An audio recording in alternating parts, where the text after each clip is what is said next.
Yo, handa na ba kayo? Mula sa pagtalon hanggang sa takbuhan, walang iwanan, walang atrasan.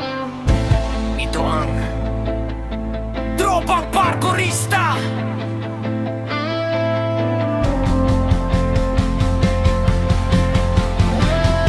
Let's go! Talon dito, talon doon, abot hanggang langit. Sa bawat harang at pader, kami ang kakapit. Isang pamilya, isang lakas, hindi matitinag. Tropang parkourista, sa mundo'y magniningning ang liwanag. Umpisahan natin sa una, sina siyang explorer. Nung una sa mapa, parang laging may order. Walang takot sa bangin, siya ang nagbubukas ng daan. Kahit saan, mapadpad, may solusyon na nakalaan. Siya ang kompas ng grupo, laging may dalang lakas. Sa bawat bagong mundo, sina siya nag-aalis ng rehas. Sumaludo kayo, nandito na si Inahang Queen, ang nag-iisang reyna na laging nagniningning. Takapagtanggol ng grupo, may korona sa ulo, pero pagdating sa laban, hindi mo pwedeng mabuyo. Siya ang boses ng katwiran, taga-salon sa gulo, ang reyna ng parkourista, tinitingala ng buong mundo. Teka, nasaan na yun? Sabi ko na nga ba, si Dark ang makulit, biglang nawawala na parang bula. Andyan lang kanina, ngayon biglang naglaho, may sariling mundo.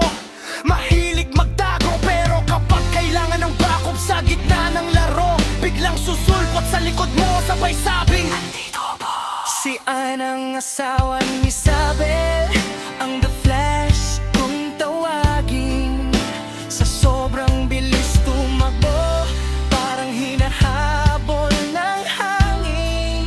Iiwan ka sa pwesto, isang kisap mata lang. Pero pagdating sa kanyang reyna, tapat at walang kulang. At si Isabel naman, ang asawa ni Ian na mahinhin. Tahimik lang sa gilid, ngunit wag mong susubukin. Mahinhin kung kumilos, pero palaban sa dulo.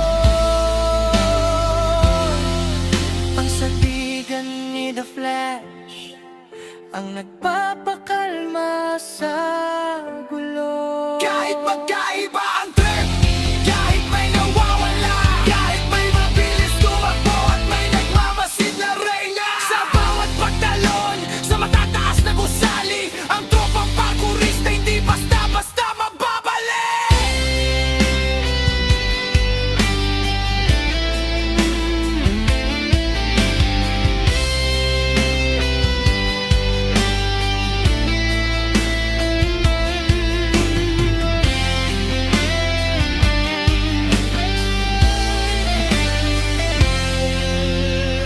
Nash, Ina, Gat, Ian, at Isabel.